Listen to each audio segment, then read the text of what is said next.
5 വർഷം നീണ്ട നിയമ പോരാട്ടത്തിനൊടുവിൽ കുറ്റക്കാരനല്ലെന്ന് തെളിയിച്ചിരിക്കുകയാണ് വ്യാജ പോക്സോ കേസിൽപ്പെട്ട ഒരു അധ്യാപകൻ. കോഴിക്കോട് ബാലുശ്ശേരി സ്വദേശിയായ പ്രബീഷാണ് സ്വന്തം നിരപരാധിത്വം തെളിയിക്കാൻ നടത്തിയ നിയമ പോരാട്ടത്തിൽ വിജയം കണ്ടത്. കേസിൽ ഉൾപ്പെട്ടപ്പോൾ അനുഭവിച്ച ദുരനുഭവങ്ങൾ പ്രബീഷ് മീഡിയ വണിനോട് പങ്കുവയ്ക്കുന്നു. സലാം മുഹമ്മദ് തയ്യാറാക്കിയ റിപ്പോർട്ട് കാണാം.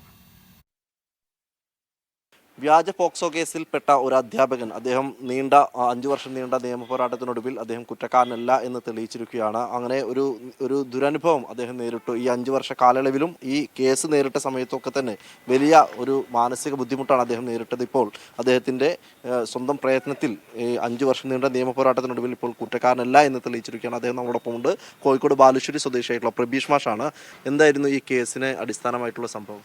2019 ടൂർ പോയ സമയത്ത് മറ്റൊരു അധ്യാപകൻ അതിൽ ഒരു 4-5 പെൺകുട്ടികളോട് മോശമായിട്ട് പെരുമാറിയിരുന്നു.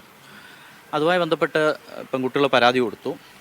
ശേഷം ആ അധ്യാപകൻ 1-2 മാസത്തേക്ക് സ്കൂൾ ലീവായിരുന്നു. 2 മാസത്തിന് ശേഷം ഒരു സ്കൂൾ വന്ന സമയത്ത് അദ്ദേഹം തിരിച്ചു പോകുമ്പോൾ പ്രിൻസിപ്പൾ ആവശ്യപ്പെട്ട പ്രകാരം ഞാൻ അദ്ദേഹത്തെ ബാലുശ്ശേരി ടൗണിലൊന്ന് കൊണ്ടുവിടുന്നു. തിരിച്ച് ഞാൻ സ്കൂൾ എത്തിയാണ്. അപ്പോഴേക്കാണ് ഈ പെൺകുട്ടിയുടെ വീട്ടുകാർ അദ്ദേഹത്തെ ചോദ്യം ചെയ്യാൻ വേണ്ടി സ്കൂളിലേക്ക് വരുന്നത്. അപ്പം ഞാൻ അദ്ദേഹത്തെ കൊണ്ടുവിട്ടതിൽ പ്രതിഷേധിച്ച് എന്നെ സ്കൂളിൽ വെച്ച് ക്രൂരമർദ്ദനത്തിനിരയാക്കുകയാണ് ചെയ്തത്. പരിക്കുണ്ടായിരുന്നു മർദ്ദനത്തിൽ? പരിക്കുണ്ടായിരുന്നു. എൻ്റെ ഷോൾഡർ ഡിസ്ലൊക്കേഷനായി എന്നെ നിലത്തിട്ട് ചവിട്ടുകയും ക്രൂരമായി മർദ്ദിക്കുകയും ചെയ്തു. എൻ്റെ കാൽമുട്ടിൻ്റെ ലിഗമെൻറ്റ് പൊട്ടി, വലത് ഷോൾഡർ ഡിസ്ലൊക്കേഷനായി, വലത് ഷോൾഡറിൻ്റെ ലിഗമെൻറ്റ് കംപ്ലൈൻറ്റ് പറ്റി. അപ്പോൾ എന്നെ മാഷ്മാർ ബാലുശ്ശേരി താലൂക്ക് ഹോസ്പിറ്റലിൽ കൊണ്ടുപോയി, പിന്നെ മെഡിക്കൽ കോളേജിൽ കൊണ്ടുപോയി. പിന്നീട് കോഴിക്കോട് ബേബി മെമ്മോറിയലാണ് ചികിത്സിച്ചത്. അതിൻ്റെ ഭാഗമായി കാലിൻ്റെ സർജറി കഴിഞ്ഞു. എന്നാൽ എന്നെ മർദ്ദിച്ച് പോകുന്ന സമയത്ത് ഈ പെൺകുട്ടിയുടെ ഇളയച്ചനും മകനും പറയുന്നത്, മർദ്ദിച്ചതിന് ഞാൻ അവർക്ക് 2 പേർക്കെതിരെ കേസ് കൊടുക്കുകയാണെങ്കിൽ മറ്റേ അധ്യാപകനെതിരെ ഇദ്ദേഹത്തിൻ്റെ ഏട്ടൻ്റെ മകൾ പോക്സോ കേസ് കൊടുക്കുമ്പോൾ അത് നിങ്ങളെയും പ്രതിയാക്കുമെന്ന് ഭീഷണിപ്പെടുത്തിയാണ് പോയത്. പക്ഷേ ഞാനത് കാര്യമാക്കിയില്ല. കാരണം ഞാൻ തെറ്റൊന്നും ചെയ്തില്ല. ഏറ്റവും നന്നായി ടൂർ നടത്തിക്കൊണ്ടോന്ന് തന്നെ ഞാനാണ്. അപ്പോൾ അത് കാര്യമാക്കിയില്ല. ഇതിന് നഷ്ടപരിഹാരം തരാമെന്നൊക്കെ കുറച്ച് പേരൊക്കെ ഇടപെട്ട് പറഞ്ഞെങ്കിലും പിന്നീട് എനിക്ക് നഷ്ടപരിഹാരവും കിട്ടിയില്ല. അപ്പോൾ കിട്ടാത്തതിനെ തുടർന്ന് ഞാൻ കേസ് കൊടുത്തു.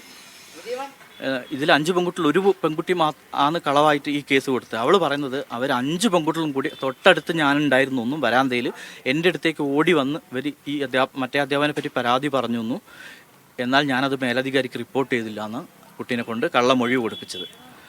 അങ്ങനെ കള്ളമൊഴി കൊടുപ്പിച്ചതോടുകൂടി 3-ാം പ്രതിയാക്കി എന്നെ ചേർത്തു.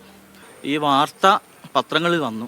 പത്രങ്ങളിൽ ഈ വാർത്ത കണ്ടിട്ടാണ് എൻ്റെ ഭാര്യാപിതാവ് ഈ വാർത്ത കണ്ട് നെഞ്ചു പൊട്ടിയാണ് മരിക്കുന്നത്. പത്രങ്ങളിലൊക്കെ വന്ന തെറ്റായ വാർത്തയ്ക്കെതിരെ സത്യം പറയാൻ വേണ്ടി അന്ന് 5 പെൺകുട്ടികളുണ്ടായിരുന്നല്ലോ ഈ ലോഡ്ജിൽ മറ്റേയാളും മോശമായി പെരുമാറിയപ്പോൾ. അതിൽ ഒരു കുട്ടി മാത്രമാണ് കളവ് പറഞ്ഞത്. മറ്റ് 4 കുട്ടികളും അവർ രക്ഷിതാക്കളും എൻ്റെ അടുത്ത് വന്നു, നിങ്ങളുടെ കൂടെ എന്നും ഞങ്ങളുണ്ടാവും, നിങ്ങൾ ഇതിലൊന്നും ഒന്നും ഉള്ള ആളെല്ലാം ഞങ്ങൾക്കറിയാം എന്നവർ പറഞ്ഞു. അവരാണ് എനിക്ക് സപ്പോർട്ട് തന്നത്. പിന്നെ ബാലുശ്ശേരിയിലെ പ്രധാനപ്പെട്ട കുറേ ആളുകൾ എനിക്ക് സപ്പോർട്ട് തന്നു. അങ്ങനെ ഞാൻ നിയമപരമായി ഫൈറ്റ് ചെയ്തു. അവസാനം കോടതിയിൽ ഈ 4 കുട്ടികൾ വന്ന് അങ്ങനെയൊരു സംഭവം ഉണ്ടായപ്പം മറ്റൊരു അധ്യാപകൻ മോശമായി പെരുമാറിയിരുന്നു, അത് ശരിയാണ്. പക്ഷെ ആ സമയത്ത് ഞങ്ങൾ ആരോടും ഞങ്ങളുടെ അടുത്ത് ആരും ഇല്ലായിരുന്നു, ഞങ്ങൾ ആരോടും പറഞ്ഞിട്ടുമില്ല. പിന്നെ പ്രവീഷ് സാറെ വെച്ച് അങ്ങനെയുള്ളത് വ്യാജ പരാതിയാണ്. കാരണം പ്രവീഷ് സാറ് സ്കൂളിൽ വന്ന് മർദ്ദിച്ചപ്പം സാറ് അവർക്കെതിരെ കേസ് കൊടുത്തിരുന്നു. ആ വൈരാഗ്യത്തിന് പ്രവീഷ് സാറിൽ പ്രതിയാക്കിയതെന്ന് എന്നുൾപ്പെടെ കുട്ടികൾ കൃത്യമായി കോടതിയിൽ പറഞ്ഞതിൽ നിന്നും കോടതിക്ക് വ്യക്തമായ കാര്യങ്ങൾ മനസ്സിലായി. അപ്പം ഒരുപാട് ദുരുപയോഗം ചെയ്യപ്പെടുന്ന വകുപ്പാണ്. എനിക്കുണ്ടായ നഷ്ടങ്ങൾ എൻ്റെ മാത്രം നഷ്ടങ്ങളാണ്. എനിക്കുണ്ടായ നഷ്ടവുമായി ബന്ധപ്പെട്ട് ഞാൻ ഇനി നടപടി വേണ്ടെന്നുള്ളത് ഞാൻ ആലോചിക്കും. വളരെയധികം നന്ദി. ഏതായാലും ആ ഒരു വ്യാജ പോക്സോ കേസിൽപ്പെട്ട ഒരു അദ്ദേഹം നേരിട്ട ദുരനുഭവങ്ങളാണ് നമ്മൾ കേട്ടത്. ക്യാമറമാൻ മുസ്താഖ് വള്ളിക്കുന്നിനൊപ്പം സലാം മുഹമ്മദ്, മീഡിയ 1 കോഴിക്കോട്.